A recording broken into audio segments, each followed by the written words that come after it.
So this is how to replace a castor wheel on an Antler suitcase. I've done 2 already, so I've figured out the system. What was happening with mine was the little rubber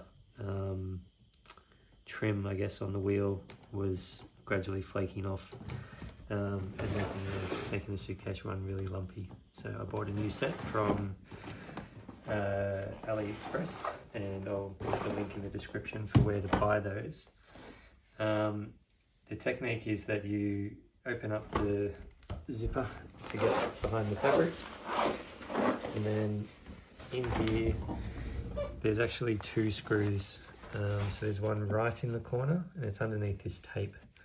So there's a screw head right there, and you've got to kind of dig through the foam to get to it.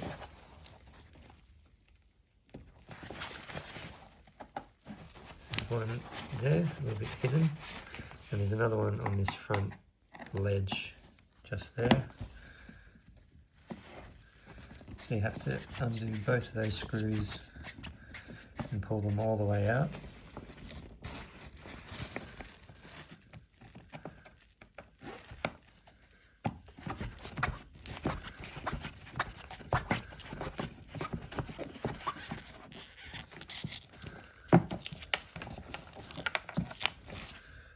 Set those aside because we'll reuse those.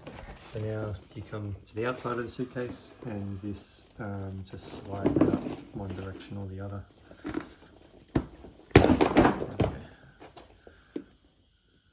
Okay.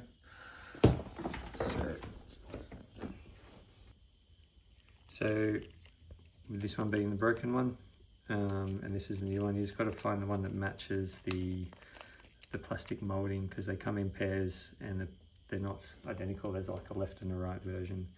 So out of the left and the right, find the one that matches the one you've just pulled off, and then just drop it into place and make sure it really goes all the way in, because this hole here is there in the spare. But so you have to be able to put the screw through and find that hole, and you have to make sure that it's pushed all the way onto the suitcase in order for those holes to line up. But then this hole here, which is the smaller screw, you actually have to make that hole when you put the screw in for the first time. So do this one first and do this one second, so that you locate the bigger screw, the one kind of right in the corner. Make sure that lines up.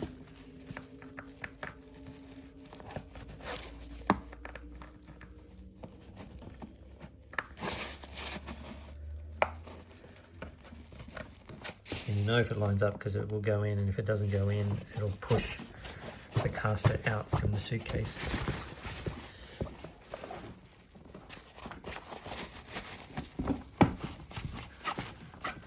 So I've managed to locate the hole first time, that was lucky.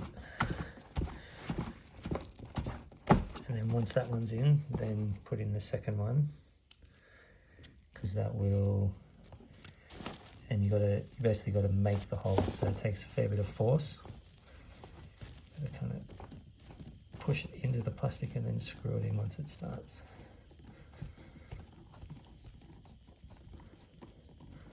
And that is that.